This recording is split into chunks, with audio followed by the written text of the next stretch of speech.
Pourquoi faire une thèse ? Je vous explique mon activité de thésarde. Vous savez que je dois remettre ma thèse en juin. Et juin, c'est même pas dans 3 mois, c'est demain. Une thèse sur quoi ? Sur rien. Mais excuse-moi, mais il y a des gens que ça intéresse ce...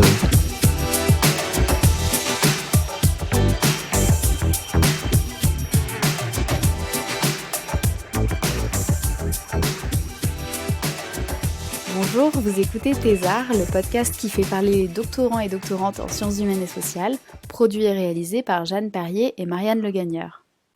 Qui sont les doctorants et doctorantes CIFRE en sciences humaines et sociales ? Quelles sont leurs conditions de travail ? Comment vivent-ils et elles la thèse ? Autant de questions auxquelles il était jusqu'ici difficile de répondre, mais qu'une enquête statistique, très récemment publiée, permet de saisir. S'il existe de nombreux travaux qui analysent la CIFRE du point de vue de l'expérience individuelle des personnes qui l'ont effectuée, le rapport coécrit par Tatiana de Feraudy, Antoine Gaborio, Guillaume Petit et Antonin Tirard permet d'envisager la thèse CIFRE comme une condition partagée des personnes qui font ou ont fait une thèse, et de voir alors les traits communs de cette population, mais aussi ses différences en fonction, par exemple, des disciplines, du genre ou encore des structures d'accueil. Le rapport d'enquête « Faire une thèse CIFRE en sciences humaines et sociales » est déjà disponible en ligne sur HAL. Vous retrouverez le lien pour y accéder dans la description de l'épisode. Bonne écoute! Bonjour à toutes et à tous et merci d'être avec nous aujourd'hui pour un épisode de Thésard consacré à la thèse CIFRE. Une thèse CIFRE, convention industrielle de formation par la recherche, c'est un doctorat que l'on effectue en partenariat avec une institution financeuse qui peut être une entreprise du secteur privé, une association ou bien une collectivité territoriale. C'est un mode de financement important des thèses en sciences humaines et sociales, mais qui peut induire certaines spécificités de production de la recherche ou bien par l'expérience doctorale qu'elle induit. Et pour en parler avec nous aujourd'hui, nous recevons Tatiana de Feraudy, Guillaume Petit et Antonin Tirard, 3 des 4 auteurices d'une enquête quantitative consacrée à la thèse CIFRE pour les doctorants et doctorantes de sciences humaines et sociales, qu'ils et elles ont aussi menée avec Antoine Gaborio. Merci à vous d'être parmi nous aujourd'hui et je vous propose de débuter par un petit tour de table pour vous présenter. Oui, merci beaucoup Marianne. Du coup, je m'appelle Tatiana de Feraudy. Moi, je suis doctorante en sciences politiques à l'Université Paris 1 au laboratoire CESP, donc Centre européen de sociologie et de sciences politiques. J'ai fait une CIFRE pendant 3 ans entre 2018 et 2020 dans une association qui s'appelle Décider ensemble. Et aujourd'hui, je suis à terre, donc attachée temporaire d'enseignement et de recherche à l'Université Paris 1. Oui, bonjour, merci Marianne. Guillaume Petit, moi je suis docteur en sciences politiques. J'avais réalisé ma thèse, donc ma CIFRE, je l'ai réalisée entre 2012 et 2015 dans un cabinet conseil qui s'appelle Mission Publique sur les questions de démocratie participative. Et j'ai continué, j'avais soutenu ma thèse en 2017. Aujourd'hui, je suis toujours dans la recherche, je suis post-doctorant en sciences politiques, toujours sur ces questions de démocratie participative. Ouais, merci Marianne pour l'invitation. Donc Antonin Tirard, je suis doctorant également en sciences politiques et sociologie à l'EHESS, au Centre d'études des mouvements sociaux. Je viens de terminer un contrat CIFRE chez Quadrant Conseil, qui s'occupe d'évaluation de politique publique, et je suis actuellement dans une phase d'écriture, donc sans contrat de travail, post-contrat de travail. Oui, on voulait aussi présenter Antoine Gaborio, qui est pas là aujourd'hui, mais qui est du coup doctorant en études politiques au CESPRA, à l'EHESS aussi, et qui est en CIFRE au sein d'une entreprise qui s'appelle Open Source Politics. Donc un club de doctorants et doctorantes CIFRE, puisque moi aussi je suis en CIFRE. Peut-être la première question que j'aurais à vous poser sur le rapport, c'est une question d'ordre méthodologique, pour savoir comment vous vous y êtes pris pour ce travail. Peut-être déjà comment vous est venue l'idée et concrètement ensuite comment vous avez procédé. Alors l'idée nous est venue parce que chacun un peu dans notre coin, on travaillait sur ces questions-là de façon un peu réflexive. J'ai pu rencontrer Antoine à l'EHESS, j'ai rencontré ensuite par exemple Tatiana dans un colloque qui s'est tenu à Rennes, et on s'est rencontré aussi d'ailleurs Marianne, qui s'est tenu en octobre 2019. Guillaume connaissait par ailleurs Tatiana et Antoine, et avait commencé à publier, à réfléchir sur ces questions. Donc on avait un petit groupe en fait qui s'est rencontré. On s'est dit il manque aujourd'hui véritablement de données d'enquête sur ce qui se passe au niveau des thèses CIFRE en SHS, donc un type de financement des thèses en sciences sociales qui est en croissance. Tatiana en reparlera ensuite. Notre objectif assumé, c'était clairement d'en savoir un peu plus sur les conditions de travail effectives des doctorantes et des doctorants CIFRE, comment ce type de contrat avait des influences sur leur production de recherche, sur les aspects scientifiques et aussi sur leur vie personnelle, leur vie privée, dans la mesure où les données qui étaient produites principalement par l'ANRT, donc l'Agence nationale recherche technologique qui s'occupe de gérer ces dispositifs aux côtés donc, du ministère, ou en délégation du ministère, produit surtout des enquêtes centrées sur la professionnalisation. Et on en savait assez peu sur la nature des recherches, la façon dont le contrat influençait ces recherches. Donc on a commencé par travailler avec par questionnaire, une enquête par questionnaire, pour essayer de défricher un petit peu des informations sur cette population qui était d'ailleurs relativement inconnue. On avait des statistiques un peu globales, mais sans savoir ce que ça recoupait. Donc l'objectif, c'était vraiment d'arriver à avoir des données de base. Et on a commencé à travailler sur un questionnaire qui faisait environ 70-80 questions, qu'on a préparé entre fin 2019 et début 2020, qu'on a terminé d'ailleurs pendant le premier confinement.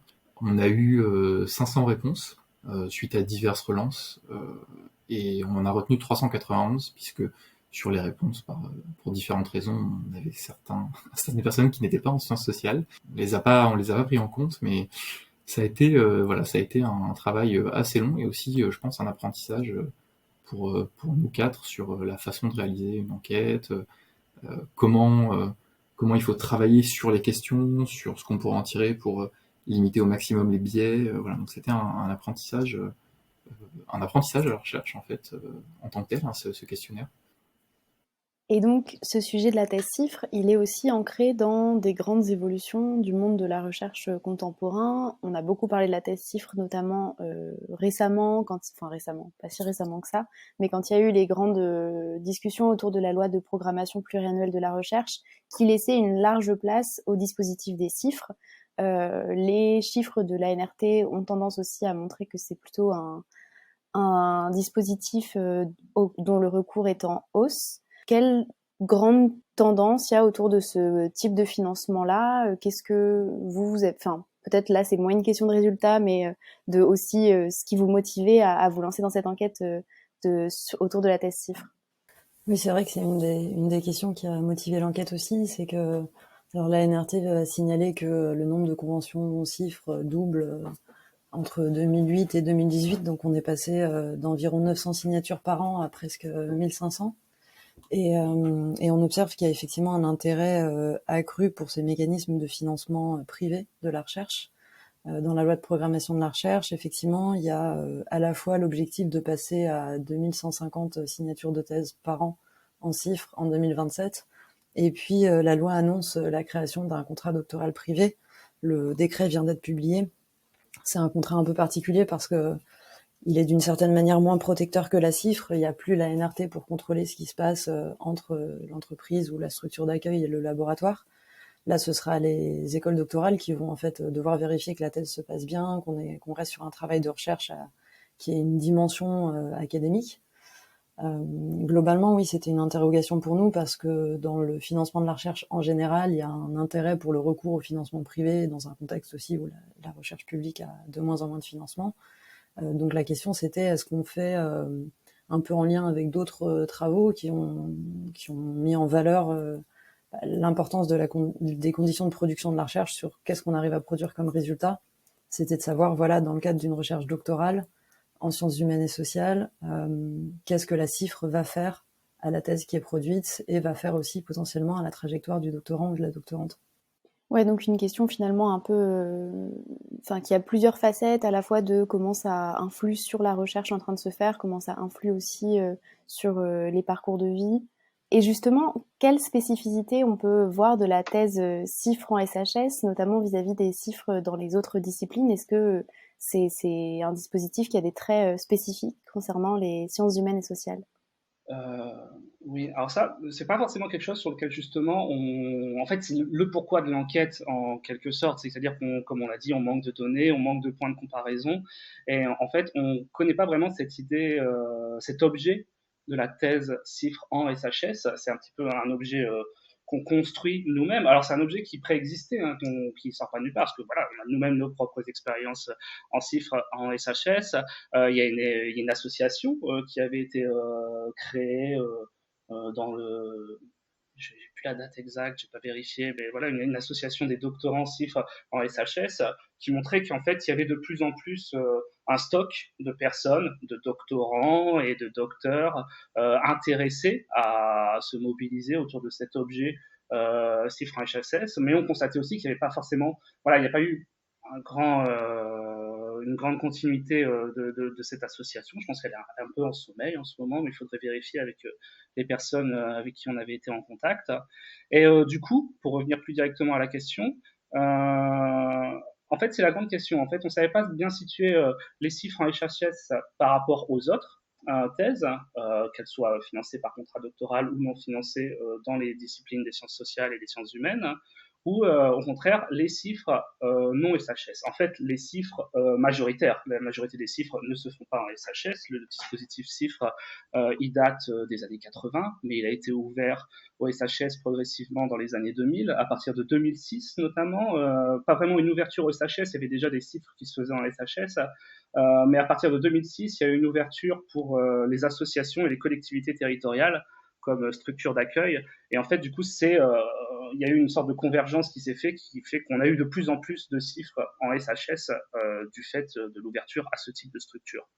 Mais ça, on pourra y revenir plus tard.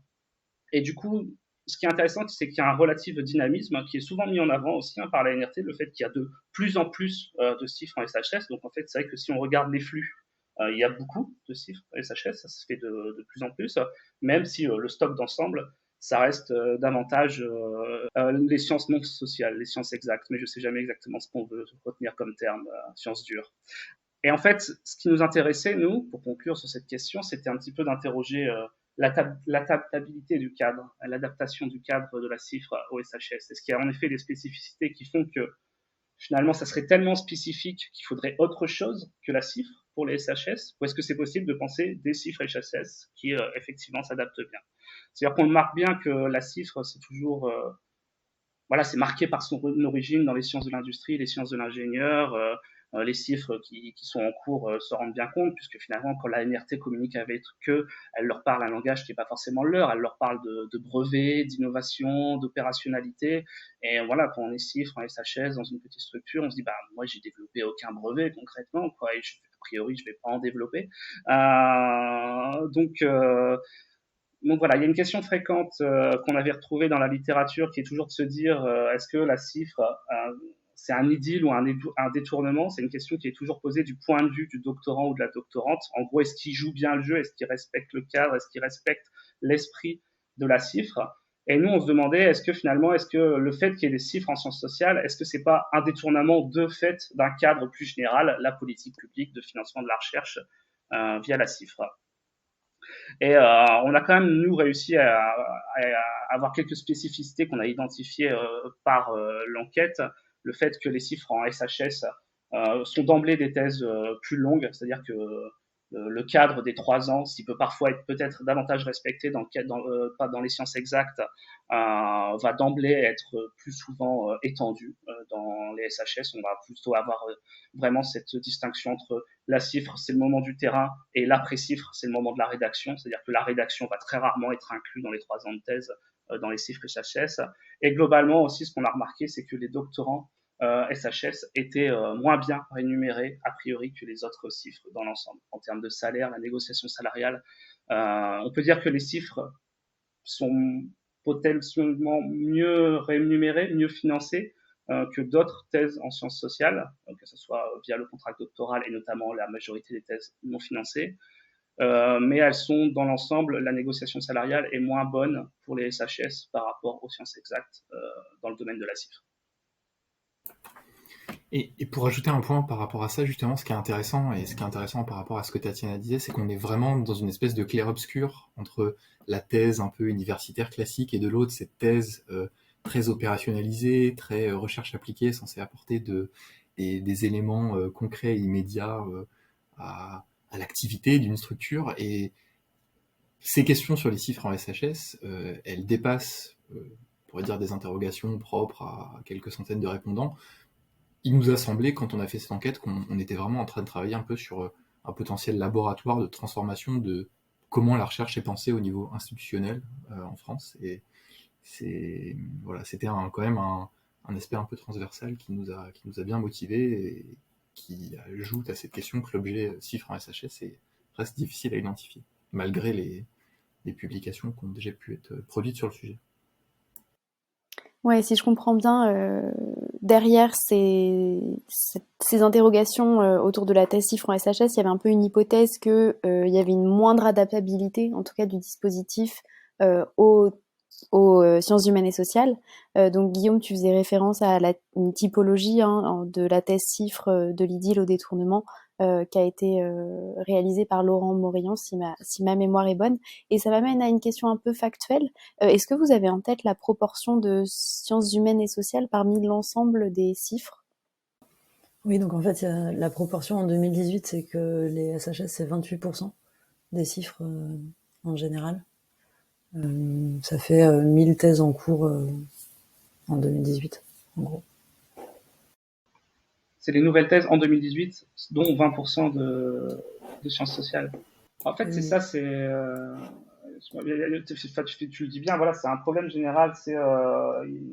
La NRT communique souvent, mais se communique souvent sur les choses en cours, les nouvelles thèses signées, et on a du mal à avoir des vues d'ensemble sur la population. C'est ce qu'on disait par rapport c'est le pourquoi de l'enquête, c'est que il n'y a pas une base de données claire où on verrait voilà toutes les chiffres qui ont été attribués, voilà toutes les chiffres qui ont été soutenus, voilà l'ensemble des thèses.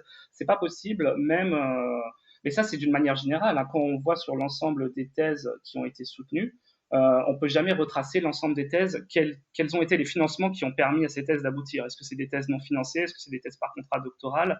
Il n'y a pas dans les catalogues de thèses, sur thèse.fr, sur ABES, sur Sudoc, etc., on n'a jamais cette information, qu'est-ce qui a produit cette thèse.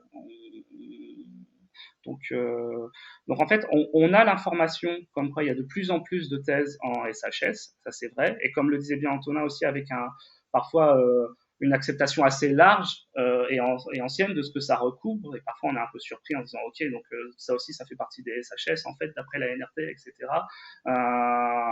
Mais on n'a pas l'information précise sur combien en ce moment et combien depuis l'existence du dispositif sont.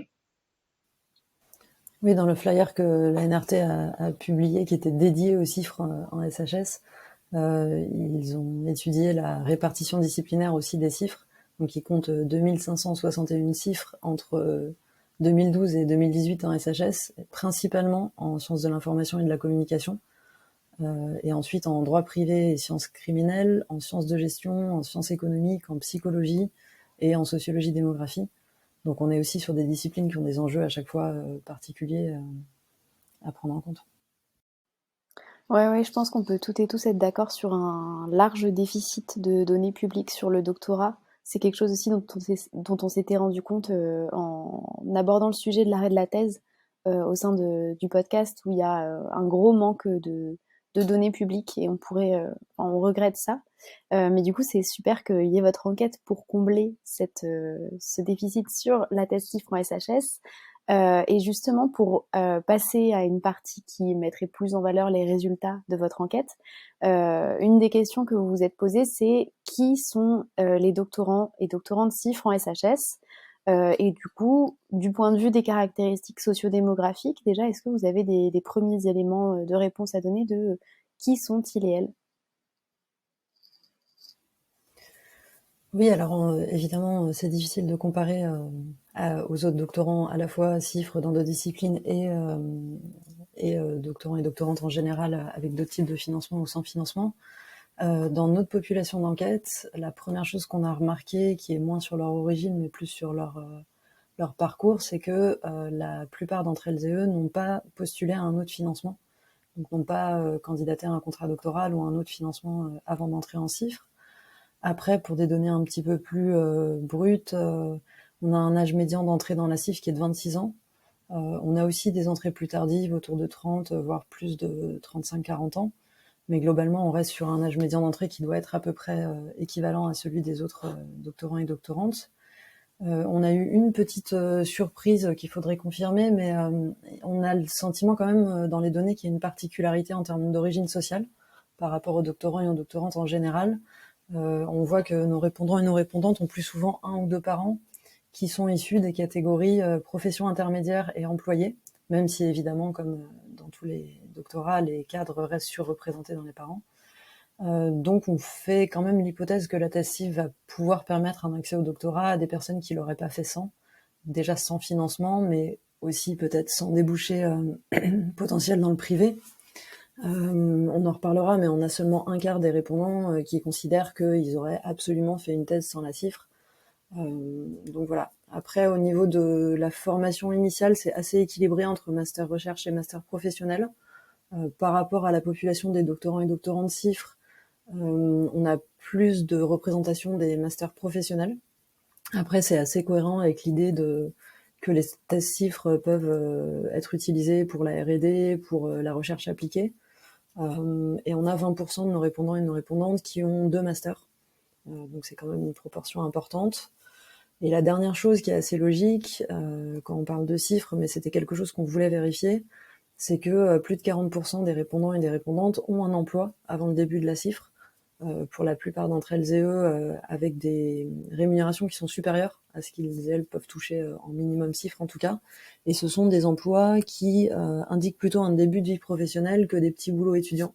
On a très peu de répondants et de répondantes qui sont à la fois étudiants, étudiantes et avec un petit boulot à côté. Là, on est vraiment sur des intitulés de poste, d'emploi, qui signalent que ce sont des personnes qui avaient potentiellement déjà bien commencé ou en tout cas commencé leur vie professionnelle. Et du coup, là-dessus, pour compléter, ce qu'on mettait bien en avant dans le rapport, à un moment, c'est que du coup, c'était des motivations scientifiques à l'entrée en CIFRE et pas uniquement des motivations d'ordre économique, c'est-à-dire quand même pouvoir trouver un financement, quand même pouvoir trouver un contrat, un travail. Et donc là, c'est quelque chose qu'on aimerait bien, en tout cas qu'il faudrait creuser davantage, c'est vraiment de comprendre, notamment ces profils-là, qu'on peut dire de reconversion vers une recherche scientifique ou de quête davantage de compétences par rapport aux enjeux de la recherche ou aux enjeux spécifiques d'une recherche, qui sont ces profils-là, en fait, ces profils plus déjà salariés. Et en fait, donc, on peut dire qu'ils n'attendent pas de la CIFRE nécessairement de pouvoir trouver un emploi, parce qu'en fait, c'est quelque chose qu'ils ont déjà. Ça nous a un peu étonné, c'était quelque chose d'intéressant. Et si on s'intéresse à ces structures justement qui emploient les doctorants et doctorantes, on pourrait penser que dans les sciences humaines et sociales, on va plutôt se tourner vers des structures du type collectivité ou association, que le monde privé va avoir moins à faire avec les SHS. Est-ce que c'est une idée reçue ou est-ce que ça se vérifie dans l'enquête que vous avez menée ? Oui. Alors, en fait, on observe les deux. C'est-à-dire qu'on observe le fait qu'en effet, par rapport à l'ensemble des chiffres, les chiffres en SHS, elles vont se distinguer par le fait qu'il y a une plus forte présence des collectivités territoriales, ce qui est un petit peu l'esprit du dispositif, mais aussi une plus forte présence des entreprises de petite taille. C'est-à-dire qui va distinguer la CIFRE en sciences dures, ça va être plutôt la grande entreprise. C'est là que se déroule la majorité des chiffres déjà existantes. Mais quand même, donc en fait, si on prend l'ensemble du secteur privé marchand, comme on a regroupé, en prenant l'ensemble des tailles d'entreprise, dans notre échantillon de répondants, on a toujours une majorité en fait. La majorité des chiffres SHS qu'on a interrogés, elles se font dans le secteur privé marchand à 58%. C'est juste qu'il faut distinguer le fait qu'il y en a, dans ces 58%, il y en a 20% qui se font dans des entreprises de plus de 5000 employés. Et il y en a 20 autres pourcents, 19% qui sont dans une PME, donc plutôt moins de 250, voire dans une très petite entreprise, moins de 10 employés pour 11% d'entre eux. Donc ce qui va plutôt distinguer davantage les chiffres en SHS, c'est bien plutôt le recours des collectivités territoriales. Et ça, c'est quelque chose d'intéressant parce qu'on se rend compte aussi par rapport aux structures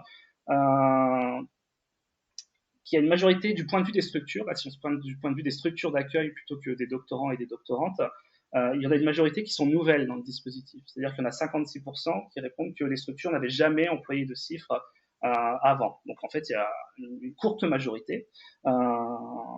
Mais c'est une donnée qui reste très variable. Par contre, celle-là, on voit une grande variation selon le type et la taille de structure. Et donc, au contraire, les 3/4 des grandes entreprises ou les 2/3 des collectivités locales, elles, avaient déjà employé des chiffres, voire en emploient plusieurs en suivant, plusieurs en même temps, de façon concomitante ou successivement. Et ça, c'est quelque chose qu'on observait plus généralement dans la littérature sur la cifre, c'est qu'il y a une distinction entre voilà, la très petite entreprise qui va avoir les moyens pour seulement employer une cifre, et voire même qui va le faire une fois de façon ponctuelle. Donc en gros, la cifre va vraiment être liée à cet individu en particulier qui va amener aussi la cifre avec lui ou avec elle. Et au contraire, des structures où finalement le poste en cifre est quasiment un poste permanent. Et donc là, on va faire tourner voilà, là c'est le chiffre en ce moment, et la prochaine fois ça sera quelqu'un d'autre, etc. Mais il y a toujours quelque chose, donc une habitude pour certaines, et notamment grandes entreprises, en sciences exactes, en sciences de l'ingénieur, en sciences de l'industrie, à consommer, voire à surconsommer le dispositif. Ça, c'est quelque chose qui ressort bien dans les données qu'on a via la NRT. Et la particularité des chiffres en SHS, c'est finalement d'avoir transposé ce modèle aux collectivités territoriales. Et donc, on va avoir des collectivités territoriales qui vont se spécialiser et qui vont toujours, en fait, finalement prendre l'habitude aussi, parce que ça a pu bien se passer, mais prendre l'habitude d'accueillir et d'ouvrir un CIFRE. Et ça, on le voit c'est la différence entre les CIFRE qui sont faites par les personnes elles-mêmes, qui créent leur projet et qui l'amènent dans une structure, et au contraire, celles qui répondent à une offre de CIFRE, à une candidature qui est faite. Et en termes de salaire, ça donne quoi? Parce que le corollaire de cette idée reçue sur plus de chiffres en association et en collectivité territoriale pourrait vouloir signifier qu'il y a aussi beaucoup de chiffres en SHS qui sont au minimum légal de la rémunération chiffre, qui est, si je ne me trompe pas, autour de 23 000 € bruts. Qu'en est-il dans les résultats que vous avez obtenus? Oui, tout à fait. Donc, tu fais bien de rappeler, Marianne, qu'il y a une rémunération minimum qui est fixée pour les conventions CIFRE. Donc, ce qu'on a pu observer dans l'enquête, sachant qu'on a plutôt fonctionné avec des catégories en demandant des montants précis de salaire aux gens, c'était en effet une grande variation, une fluctuation des salaires qui est conséquente à une forme de libre fixation dans la négociation, libre selon votre perspective à vous d'apprécier, mais qu'en tout cas, il y a une structure des rémunérations en chiffres qui tend à se superposer sans qu'on ait véritablement effectué des analyses très poussées à une structuration des salaires qu'on pourrait retrouver par ailleurs dans ce type de structure. Ce qui était assez intéressant, par exemple, et on vous renvoie au rapport pour les données très détaillées et précises, c'est que quand on se retrouve dans une grande entreprise, on concentre, enfin, dans les doctorants, des doctorants CIF en grande entreprise, sont à 50% dans les deux tranches des rémunérations maximum, donc c'est-à-dire au-delà de 1900 et au-delà de 2200 €, sachant qu'on n'est pas allé, on aurait peut-être pu, mais on n'est pas allé plus loin sur les rémunérations, sur les hautes rémunérations, donc plus de 2200 € net. Alors que quand on va dans une association à rayonnement local, ils sont 60%, les doctorantes et doctorants, à être payés au montant minimum, et 80% un tout petit peu plus, enfin le montant minimum ou un tout petit peu plus. Donc voilà, c'est assez intéressant. Plus on monte en termes d'ampleur du bilan, d'importance financière du type de structure, on peut très vite avoir des variations importantes dans les salaires. Ça se lit un petit peu aussi dans les disciplines, peut-être un petit peu moins, mais quand même, on a des rémunérations qui peuvent varier selon les destinations, on pourrait dire, sociales des disciplines. Donc en droit, par exemple, ou en droit, enfin plutôt en économie, en sciences de gestion, il y a un petit peu plus de doctorantes et de doctorants qui sont payés au montant maximum, ou alors dans la tranche juste en dessous. Les géographes, par contre, sont à 50% payés au montant minimum, et relativement, enfin, même absolument pas dans notre population payés au montant maximum. Donc voilà, on a une variation selon les disciplines qui est peut-être un peu moins importante que selon le type de structure, avec une précision, c'est que là, c'est compté en fonction de la discipline 1, ce qu'on appelait discipline 1 de notre enquête. Bien entendu, beaucoup d'enquêtes et de thèses aujourd'hui sont pluridisciplinaires. Là, on a vraiment essayé de raisonner pour avoir une comparaison possible à partir de la discipline principale de rattachement, même si les frontières, comme on le sait tous, sont relativement floues. Et un point aussi qu'on a noté, qui serait le prisme du genre, en fait, c'est que ces questions justement d'inégalité salariale entre hommes et femmes se retrouvent aussi dans la CIFRE. Si on prend en proportion, sachant qu'on a un peu plus de répondantes que de répondants dans l'enquête, mais quand même en proportion, on a près de 38% des femmes qui sont payées au salaire minimum, contre 31% des hommes. Et si on additionne, on va dire, les deux catégories de salaires principales les plus hautes, donc 1900-2200 ou plus de 2200, donc les maximum des modalités de réponse de l'enquête, on a 30% des hommes qui sont bien payés dans ces termes-là, contre seulement 20% des femmes répondantes en proportion, sachant encore une fois qu'on a plus de femmes répondantes à l'enquête. Et pour refaire un lien avec la première question justement de cette division, on pourrait dire, entre types de structures, on constate, et peut-être que ça a aussi un lien avec ces différences salariales, donc une variable intermédiaire qui serait la répartition dans les structures selon le sexe ou le genre, avec plus de femmes qui travaillent dans les associations à rayonnement local, et plus d'hommes en proportion qui, par exemple, travailleraient dans des PME. Un tout petit peu plus aussi dans les grandes entreprises, mais c'était très, très visible sur les PME et sur les ETI, ce qui peut avoir une incidence sur le fait de tirer les salaires des hommes vers le haut dans notre enquête, quand on sait que les grandes entreprises et les ETI tendent à mieux payer que les associations à rayonnement local ou national. C'est toujours à la fois très intéressant et très déprimant de parler genre et rémunération, mais du coup c'est quand même riche d'enseignements. Je voulais juste rajouter que un point intéressant et aussi de réflexivité par rapport à ce travail-là, c'est que on était tellement pris dans les questions d'incidence de la CIFRE sur la production scientifique que, très étonnamment, alors que c'est un enjeu social majeur par lequel on est tous concernés, c'est peut-être un des derniers points qu'on a traités. On a avant pensé à ces questions d'incidence du genre, du sexe, etc., mais c'est assez intéressant que ce soit arrivé. Moi, je note que c'est intéressant que ce soit arrivé à la fin et qu'on ait quand même trouvé ces différences-là. Oui, donc en fait, il y a seulement un quart, 27% des doctorants et doctorantes qui vont avoir une augmentation pendant la CIFRE. Donc la négociation du salaire initial est très importante. Et ce qu'on remarque aussi, c'est que les personnes qui ont un master professionnel sont plus à même, ou en tout cas vont plus fréquemment obtenir une augmentation de salaire pendant la CIFRE. Donc il y a aussi peut-être une question de capacité de négociation de la part du doctorant et de la doctorante, mais aussi de reconnaissance par l'entreprise, non pas de la valeur de la thèse en elle-même, mais du parcours professionnel précédent. Oui, en fait, je savais même pas que c'était possible de renégocier son salaire en CDD. Enfin, je pensais que légalement ça se tenait pas. Donc c'est Ah si, c'est possible. Mais effectivement, on va pas vous le dire. Mais c'est toujours possible, et c'est ça en fait, et ça caractérise bien, c'est bien ce que disait Tatiana. Enfin, on s'est demandé si c'était une particularité, mais cette présence aussi des Master Pro, du fait d'avoir fait un Master Pro, voire un Master Pro et un Master Recherche avant la CIFRE, et en effet qu'on arrivait à percevoir des différences, donc a priori c'était quand même des différences, même dans les déroulés de la CIFRE après, selon les types de diplômes, Master Pro, grandes écoles, universités, Master Recherche, etc.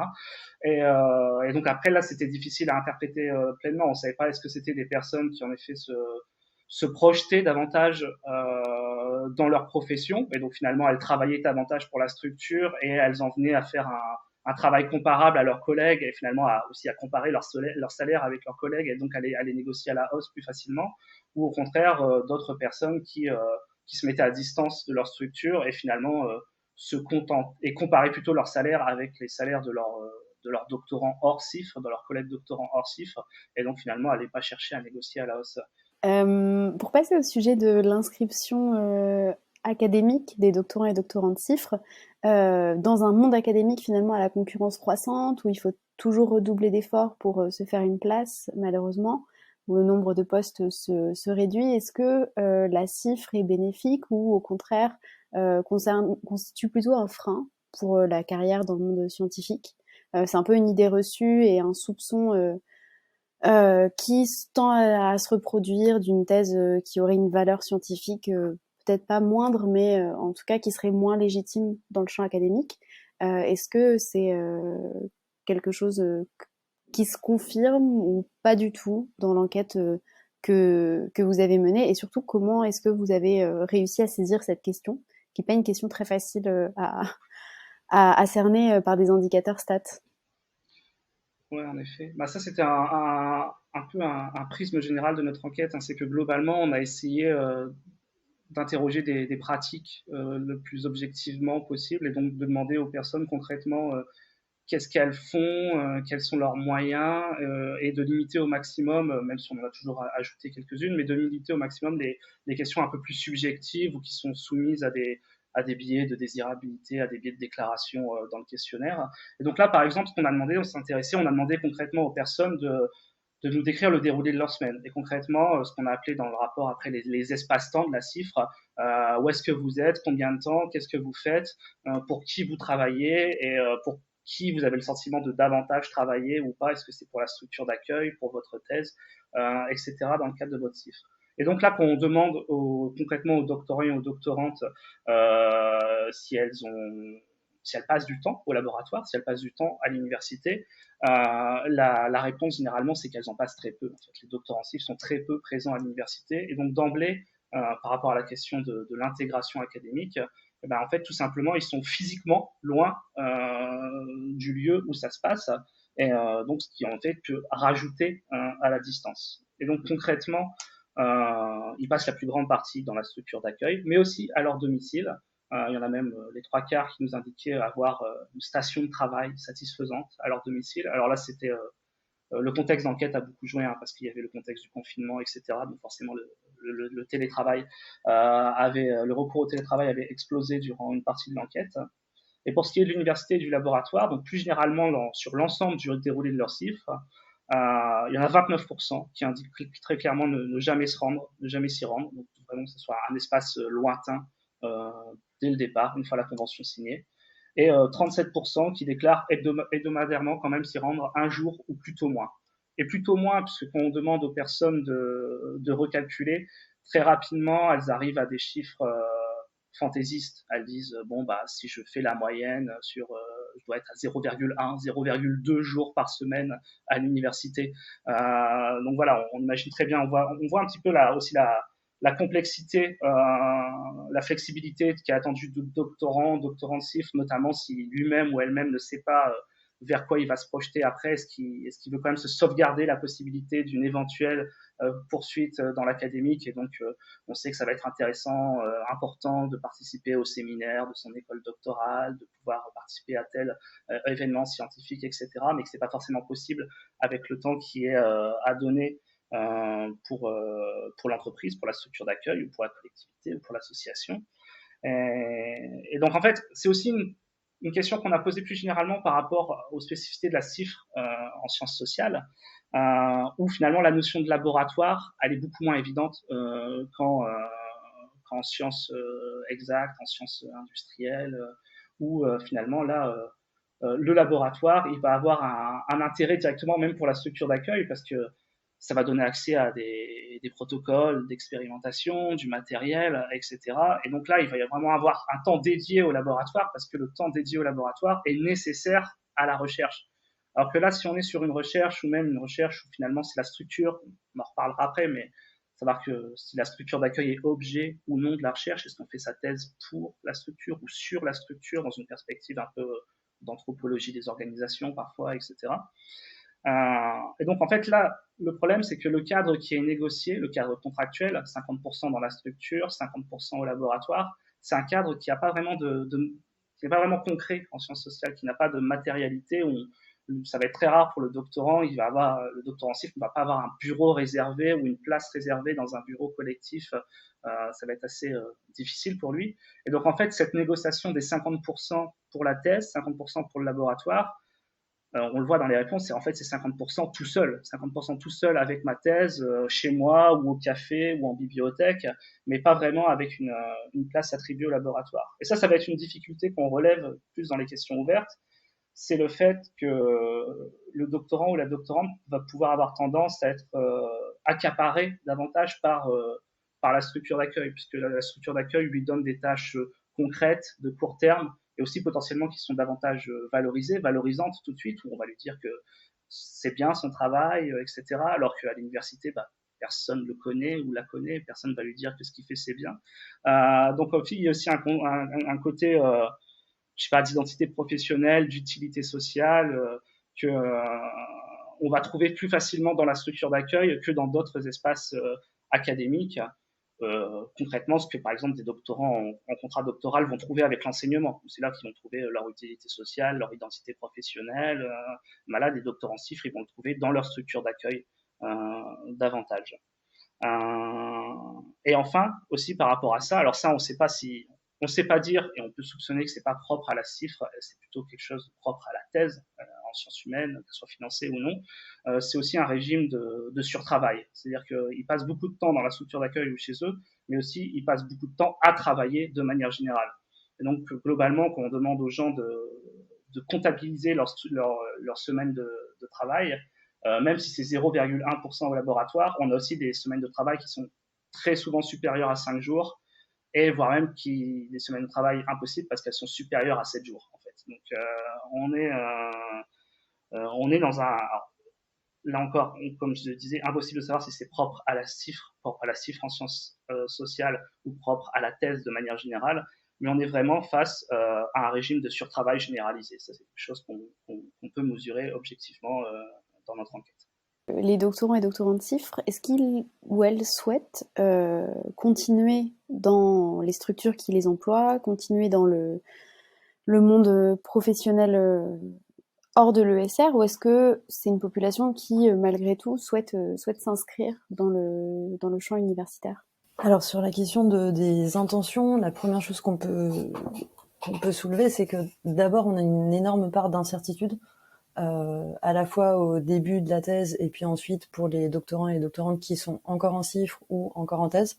Donc on a aussi posé des questions un peu plus concrètes aux docteurs qui avaient terminé, en leur demandant qu'est-ce que vous faites aujourd'hui. Donc c'est voilà, déjà au niveau des intentions, il y a la part peut-être la plus importante, c'est quand même celle de l'incertitude.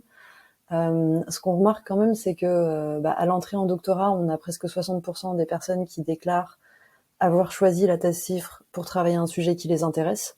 Les autres options, c'était de vouloir augmenter la qualification professionnelle. Et on a 22% des personnes qui nous répondent ça.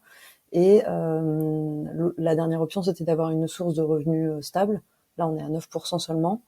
Donc effectivement, là, on n'avait pas permis de choisir plusieurs options. On voulait vraiment la raison principale pour éviter qu'on nous dise tout, parce que c'est souvent ce qu'on dit pour être poli.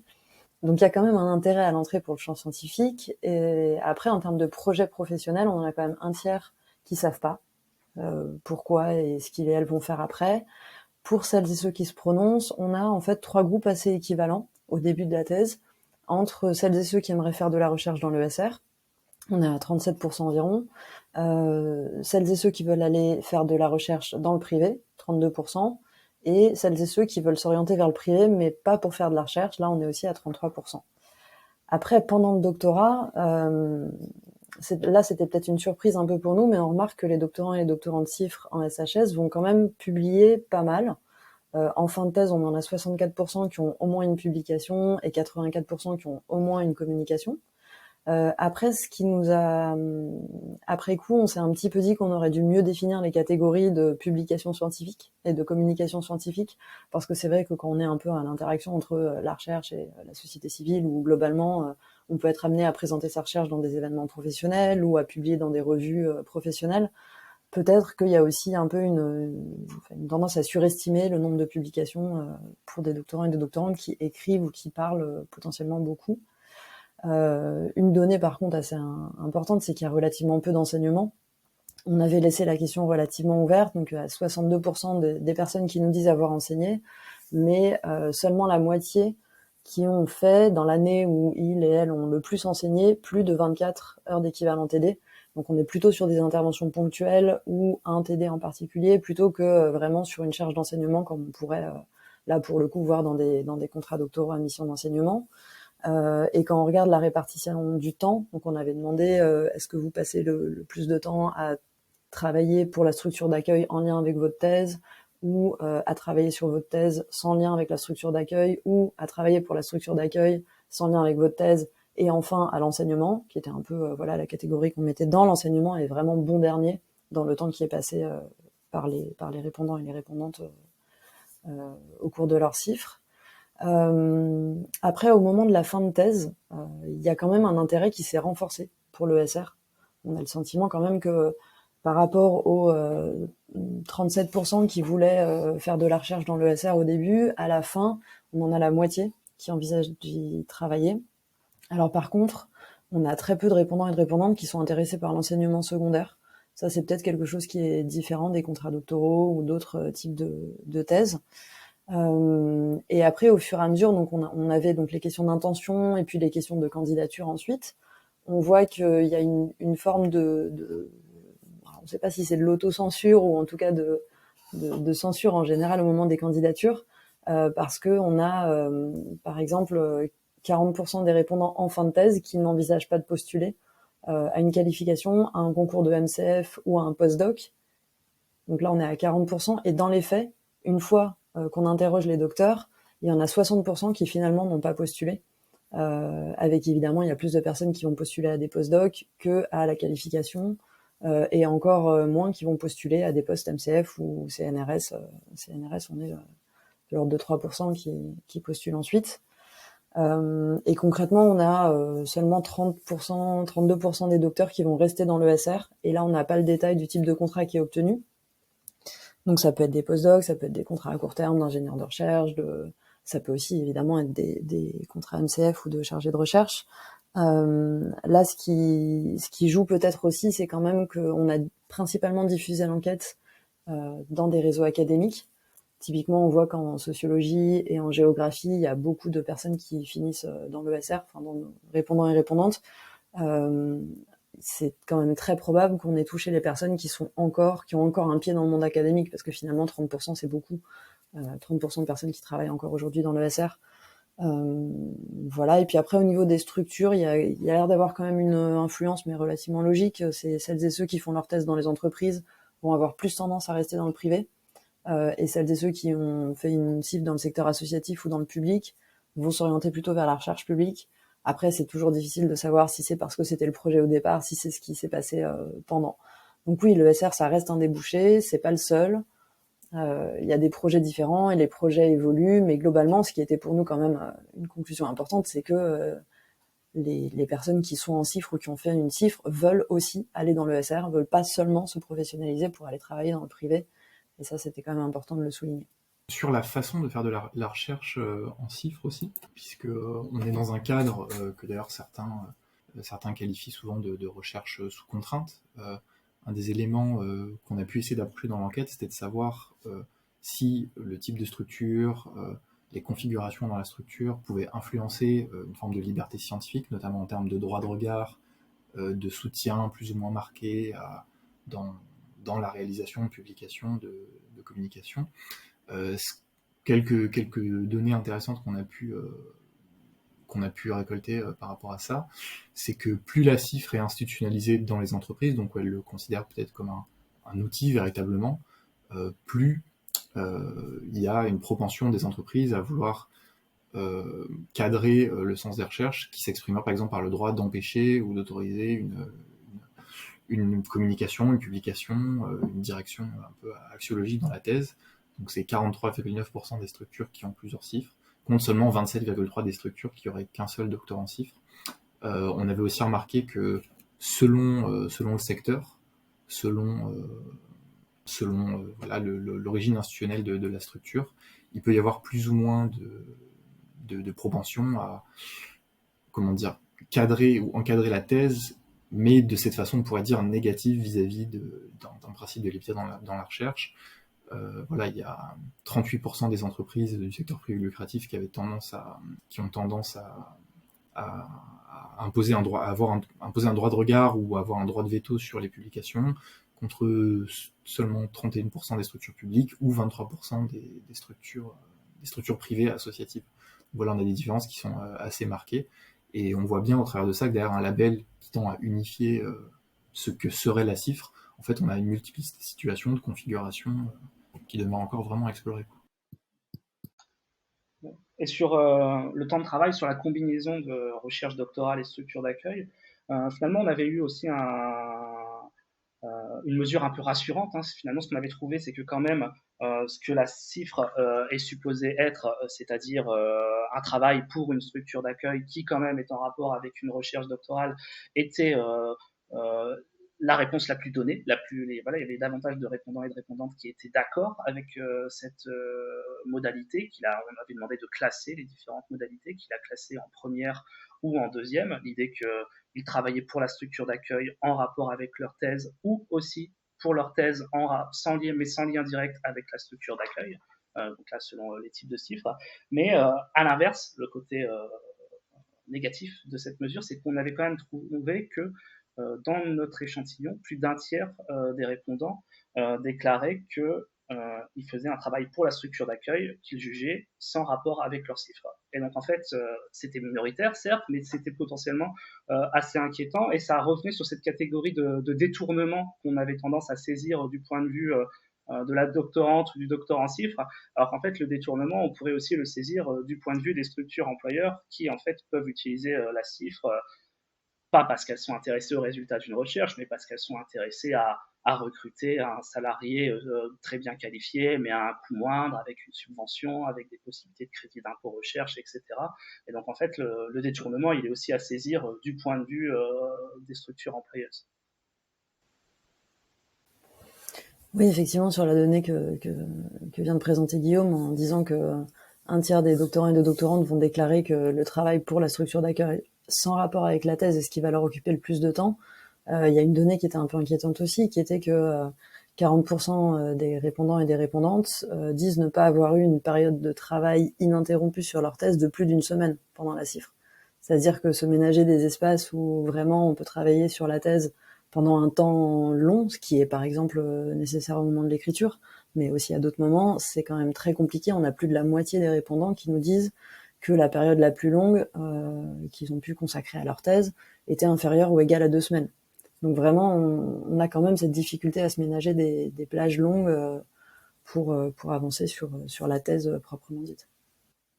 Ouais, on parle là de situations qui peuvent être difficiles à vivre, voire un peu conflictuelles. Et justement, enfin, je sais que ça m'arrive régulièrement de répondre à des masterants qui se posent la question de la thèse CIFRE. Et une de leurs questions, c'est qu'est-ce qui se passe si c'est la cata, qu'est-ce qui se passe si je me retrouve à faire que bosser pour la structure.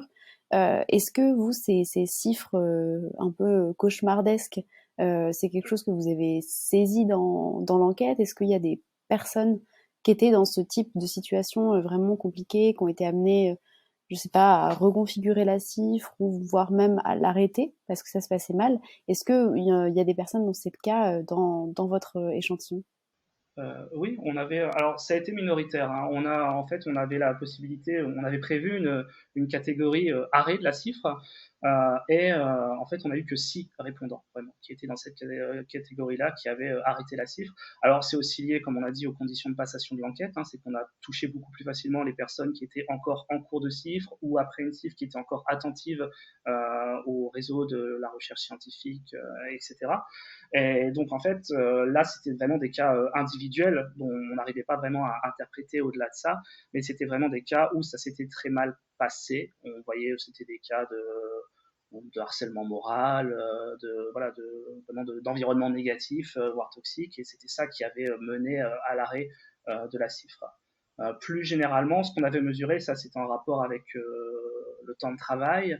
On avait aussi régulièrement le fait que ça avait donné des rappels à l'ordre du point de vue de l'école doctorale, ces conflits. Voilà, ce que j'avais oublié de préciser tout à l'heure, c'est voilà, que la répartition du temps de travail entre structure, thèse, laboratoire, c'est aussi le reflet de contentieux, le reflet de lutte, de négociation entre les différentes parties, et que en effet, c'était peut-être un des points où il y avait une intervention potentielle de l'école doctorale ou de la direction de thèse vis-à-vis de la structure d'accueil. C'était sur cette question du temps négocié, parce que finalement, ça permet vraiment d'objectiver la négociation en disant bon, mais concrètement, il peut pas travailler sur sa thèse là, puisqu'il est toujours dans la structure d'accueil. Enfin, on imaginait que ça pouvait se passer comme ça, mais parce que autrement, il y avait très peu de recours, très peu de possibilités. Ça, c'est une des difficultés pour les doctorants et doctorantes CIFRE, c'est la difficulté à avoir un recours quand ça se passe mal. En effet, il n'y a pas vraiment de choses, et notamment via la NRT. Via la NRT, ce qu'on connaît quand on est en doctorat CIFRE,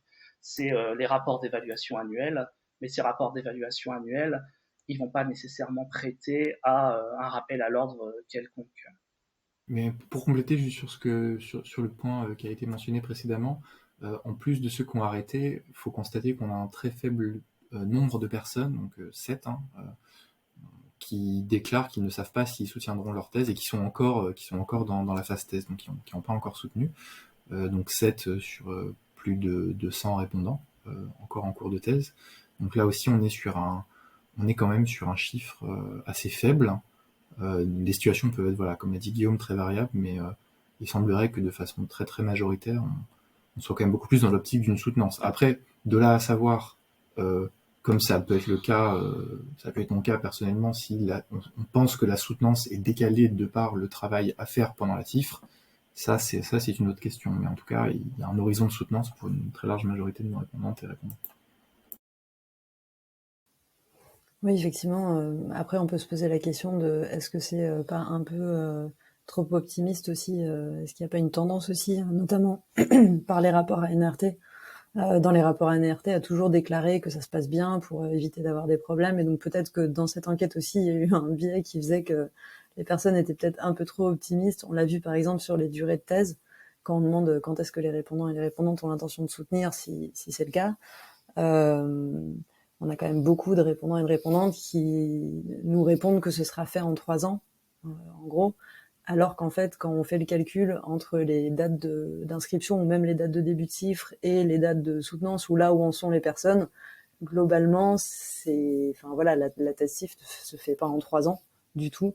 Et donc il y a peut-être une tendance à être un peu trop optimiste quand on est en CIFRE, ou en tout cas à se forcer à dire que ça se passe bien et qu'on va aller au bout, quoi. Ça, c'est globalement quand même quelque chose on pourrait dire positif, mais qui est mis au tribut de la NRT, c'est que oui, les tests CIFRE, la plupart du temps, mènent à une soutenance. La NRT revendique plus de 90% de soutenance, toutes disciplines confondues. Alors, dans mon souvenir, c'était justement un peu moins dans les CIFRE en SHS, c'était elle qui faisait baisser la moyenne. Mais voilà, on est quand même sur une moyenne très élevée. Et il faudrait comparer ça, là, il faudrait avoir les données, je suis pas sûr qu'on les ait, sur le taux de soutenance, le taux d'abandon dans les autres types de financement, que ce soit contrat doctoral ou au contraire dans les sciences sociales, qui est très fréquent, les thèses non financées. La CIFRE, quand même, sécurise la perspective d'une soutenance. Après, il faudrait voir aussi, là, il faudrait plus mesurer dans le détail, et on s'était posé la question de plus façon qualitative, une soutenance qui mène vers quoi? Est-ce qu'on fait soutenir pour faire soutenir finalement, ou est-ce qu'on arrive à avoir un débouché? Est-ce que la recherche donne lieu à d'autres productions scientifiques? Est-ce que ces productions scientifiques, elles sont intégrées, citées, etc.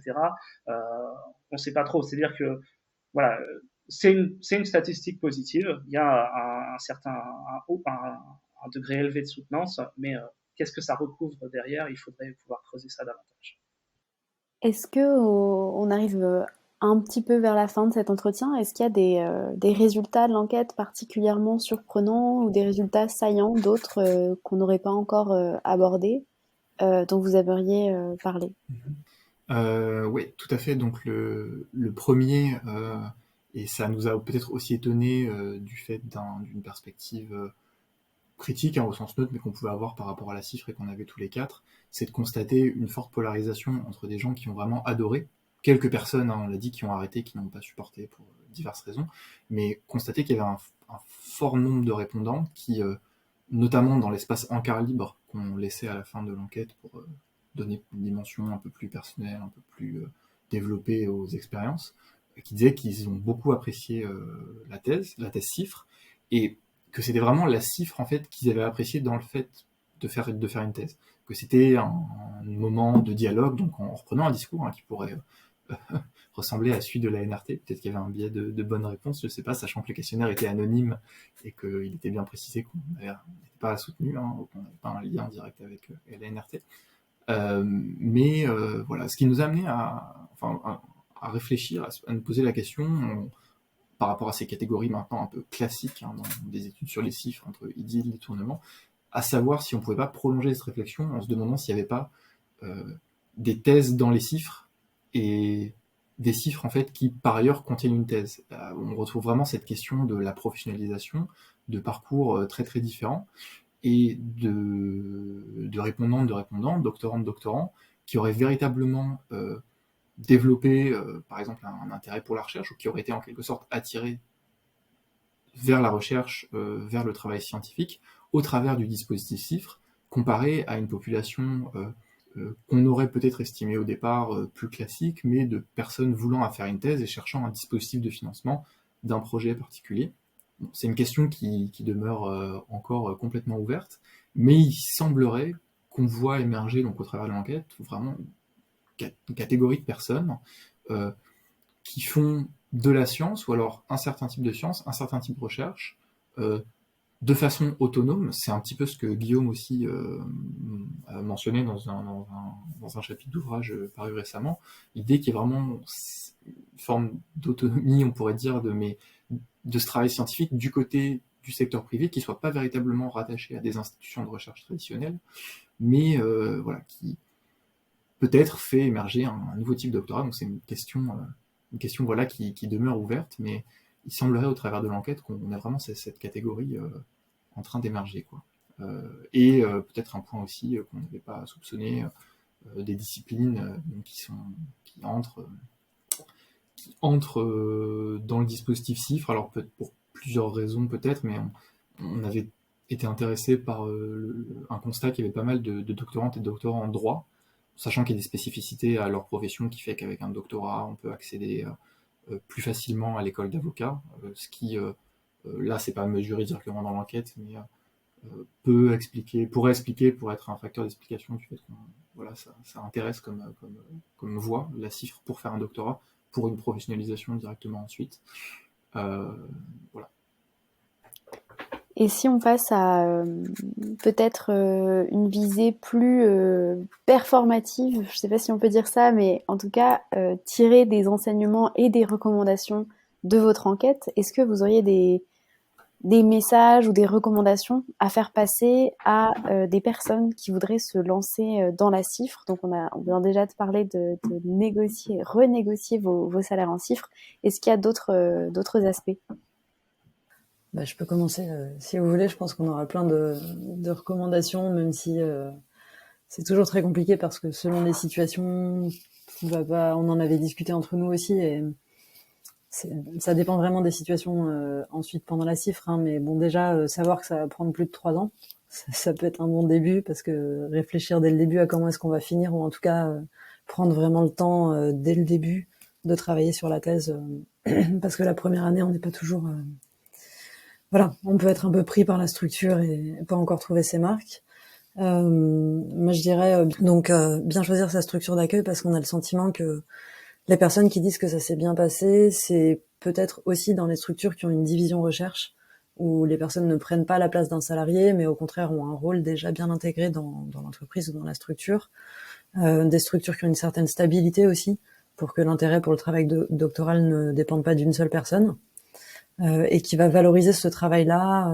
Ça peut être en incluant dans le contrat que 100% du temps est dédié au travail de thèse, même si les lieux sont divers et il y a 50% dans la structure. C'est vraiment aussi avoir définir clairement ces choses dès le début, et s'appuyer sur le contrat de travail, s'appuyer sur les conventions signées pour rappeler en cas de problème que c'est un poste un peu particulier. Sur les recommandations, pour ajouter, d'accord avec tout ce qui vient d'être dit, hein, et je pense qu'il faut ajouter, en effet, en rebondissant sur l'idée que chaque situation est particulière et que c'est en effet difficile d'avoir des recommandations un peu générales. La recommandation d'ensemble, c'est de ne pas hésiter à se tourner vers des doctorants ou docteurs CIFRE. Je pense qu'on a tous témoigné que c'est quelque chose qu'on avait tous déjà fait, informellement ou autre. Et voilà, il faut prendre quelqu'un de sa discipline, sur un sujet proche ou sur le même type de structure, et voilà, demander un entretien informel pour avoir des renseignements plus directs sur comment ça se passe, quelles sont les bonnes conditions, etc. Je pense que c'est vraiment la recommandation la plus évidente qu'il faudrait faire, c'est de ne pas hésiter à se tourner directement vers des personnes. Après, plus généralement, une recommandation, ça serait de prendre le temps de réfléchir à qu'est-ce qu'on veut faire avec sa cifre, qu'est-ce qu'on veut en faire, et de se rendre compte que, en effet, si derrière on veut juste se boucler du temps sur éventuellement une allocation chômage post-cifre pour rédiger sa thèse et puis ensuite chercher un emploi, bon, là, c'est peut-être pas nécessaire d'enchaîner des exigences académiques de type publication, conférence ou autre. Mais après, se dire que si au contraire on veut pouvoir prétendre à un poste d'ATER, par exemple, ce qui est quand même une continuité de chiffres assez fréquemment relevée dans l'enquête, là, au contraire, ça vaudrait peut-être le coup de se prendre euh, ça m'embête de faire l'apologie de la vacation ici, mais malheureusement, ça serait presque attendu, en tout cas, d'avoir une expérience d'enseignement et une expérience d'enseignement qui soit un peu plus conséquente que l'intervention professionnelle sur son sujet en tant qu'intervenant une fois. Donc vraiment un cycle de TD complet. Et donc ça, c'est ensuite à voir en fonction de chaque situation et de voir aussi, voilà, de se dire, ne pas se boucher d'horizon, que la thèse chiffre peut mener à ces différentes choses, qu'il y a pas qu'il y a moins de voies toutes tracées que ce qu'on pourrait croire, que faut pas se laisser croire que on fait uniquement un doctorat professionnel. On fait un doctorat professionnel si on a envie de le considérer comme ça, mais si on a envie de le considérer comme un apport académique potentiel, c'est tout à fait possible et tout à fait envisageable. Et là, ça m'embête un peu d'appeler d'inciter au détournement, mais c'est un petit peu ça en fait dans l'idée, c'est que la thèse de détournement, c'est pas forcément il y a un côté normatif entre idylle et détournement, on se dit que détournement c'est moins bien qu'idylle, mais en fait non, c'est ni bien ni mal, c'est juste c'est différent, c'est un autre rapport à la chose, et c'est voir à la chose moins comme une perspective d'intégration directe, mais plus comme une perspective de financement d'une recherche qu'on va défendre par ailleurs après dans d'autres espaces. Et ça aussi, je pense qu'il faut rassurer un petit peu les prétendantes à la cifre par rapport à la latitude du projet. Et ça, c'est pas propre à la cifre, c'est aussi le cas en contrat doctoral, c'est-à-dire que on n'écrit jamais la thèse exactement, ou alors si on le fait, c'est qu'on a raté finalement sa recherche, son épreuve du terrain, mais on n'écrit jamais la thèse pour laquelle on a postulé. Le projet de recherche, il va forcément varier, et donc c'est pas trahir que d'adapter et de faire autre chose que ce pourquoi on a été financé au départ. Il y aura une idée large qui va rester, bien sûr, mais il y a toujours une latitude vis-à-vis de ce qu'on raconte aux autorités qui financent la recherche. Sur l'inclusion aussi sociale et les questions de perspective, moi je dirais qu'il faut vraiment sacraliser le fait d'aller au labo, d'aller à ce séminaire de labo, d'aller à d'autres séminaires dans son université, même si c'est seulement une fois de temps en temps. On peut avoir une illusion, parce qu'on est dans une structure très spécialisée ou qu'on a des collègues qui ont une activité même scientifique ultra spécialisée sur un champ, un domaine, etc., de finalement ne rien avoir à apprendre à l'université, sur notre sujet, sur notre projet de thèse. Or, le doctorat, ça reste quand même une formation, pas uniquement à la recherche, mais c'est aussi une formation intellectuelle, c'est s'ouvrir à d'autres cadres conceptuels autres que celui auquel on pensait dans son propre petit projet de 10 pages. Et vraiment ne pas perdre ce lien avec l'université ou avec d'autres, en tout cas, forums d'échange scientifique.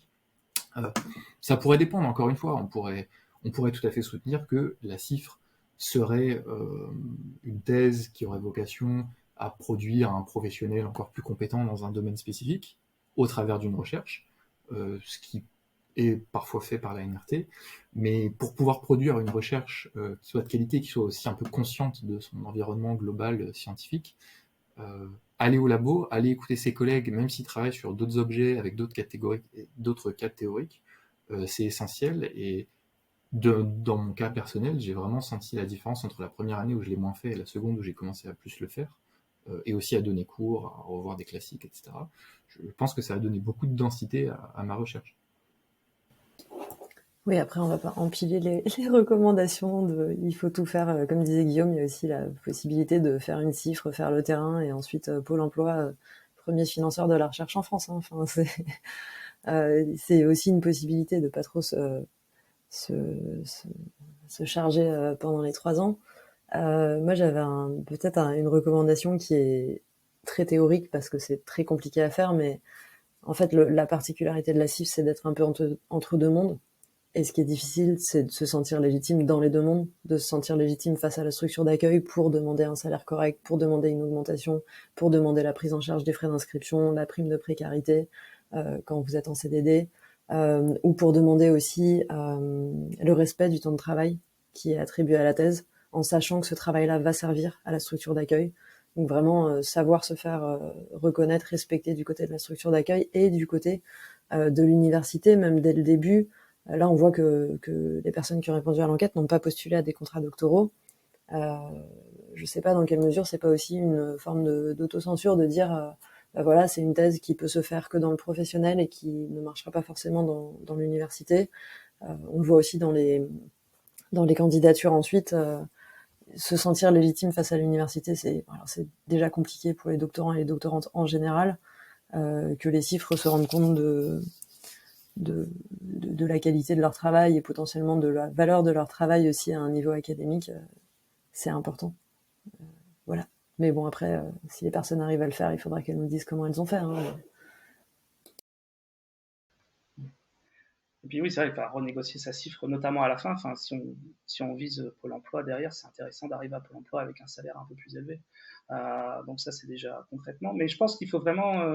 tout à fait d'accord avec ce qui avait été dit avant sur la capacité. Je pense qu'il faut se rassurer sur sa légitimité et se dire que, en effet, non, autant du côté université, qu'au final, les laboratoires, ils aiment bien mettre en avant le fait qu'ils ont des chiffres, que ça augmente leur taux de thèse financé, qu'ils pensent peut-être à tort que ça va permettre de réduire un petit peu la durée moyenne des thèses, etc.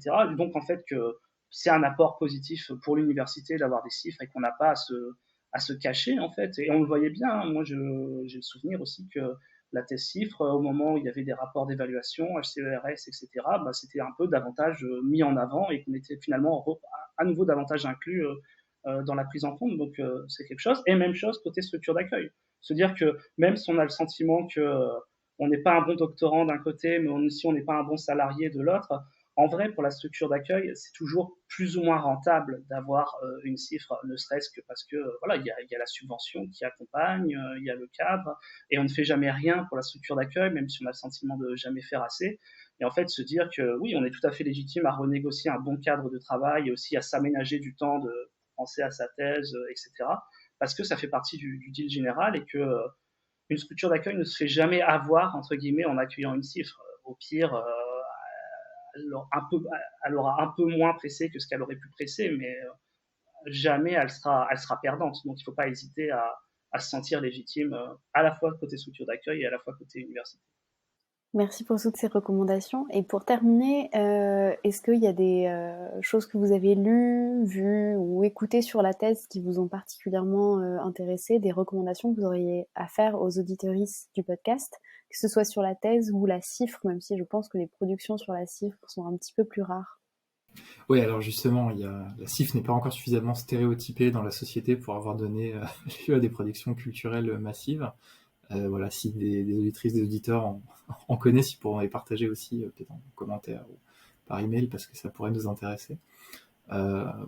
Juste moi, en y réfléchissant, j'avais pensé à un petit bouquin, petit roman de Geoff Seboula, donc qui est un chercheur à Princeton aux États-Unis, qui a écrit un roman assez amusant qui s'appelle Adjunct, un peu entre la critique sociale et le fantastique, qui nous permet un peu de traverser le miroir du modèle américain qu'on met tout le temps en avant, des super universités, etc. Et qui nous permet aussi un peu de rire sur les transformations en cours du supérieur. C'est une université qui fonctionne de plus en plus sur les vacataires et sur les contrats de consulting pour se réformer en permanence et attirer le plus d'étudiants, et dans laquelle les vacataires, justement, et les enseignants précaires commencent à disparaître les uns après les autres, alors que d'étranges consultants commencent à rôder sur le campus. Donc voilà, c'est un petit roman en anglais de 250 pages qui permet de réfléchir en s'amusant un peu à des enjeux quand même structurels qui nous concernent toutes et tous. Comme l'a dit Antonin, c'était difficile, hein, on s'est posé la question et on s'est dit que les recommandations qui pouvaient nous venir, elles étaient liées à la représentation de la thèse la plus caricaturale possible, qui est en fait aux antipodes de la thèse CIFRE. Quand on va voir le rôle stéréotypé du thésard dans un film, ça va être tout sauf un thésard en CIFRE, ça va être un thésard surdiplômés à l'université, à la Sorbonne, avec le zoom sur la cour de la Sorbonne, etc. Mais on va avoir plus le Sorbonnard que le thésard en cifre dans les productions culturelles. Mais donc oui, à suivre, on sera intéressé à voir le futur film sur la cifre. Mais Tatiana avait l'air de citer quelques... Bref. Non, c'était plus sur la thèse en général, mais le problème de toutes les productions culturelles, je trouve personnellement sur le doctorat, c'est que c'est jamais très joyeux. C'est toujours un peu aigre-doux, pour le dire comme ça. Après, il y a le site PhD Comics qui parfois est drôle, parfois quand on va pas bien, faut pas y aller parce que c'est plus drôle.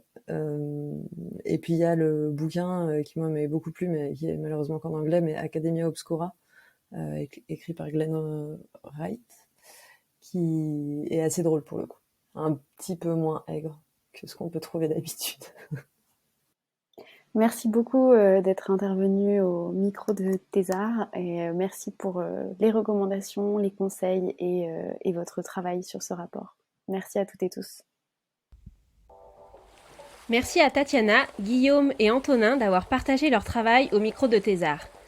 Retrouvez-nous sur Instagram et Twitter @thésard_es et par email thésard.es@gmail.com. Nous sommes toujours heureuses de pouvoir échanger avec vous et de savoir ce que vous avez pensé des épisodes. Merci d'avoir écouté Thésard jusqu'ici. Le générique est réalisé à partir d'un morceau de Tilif. Pour ne pas rater les prochains épisodes qui sortent environ toutes les 3 semaines, abonnez-vous sur votre plateforme préférée de podcast et suivez-nous sur nos réseaux sociaux. Courage pour vos thèses, mais surtout pour tout le reste.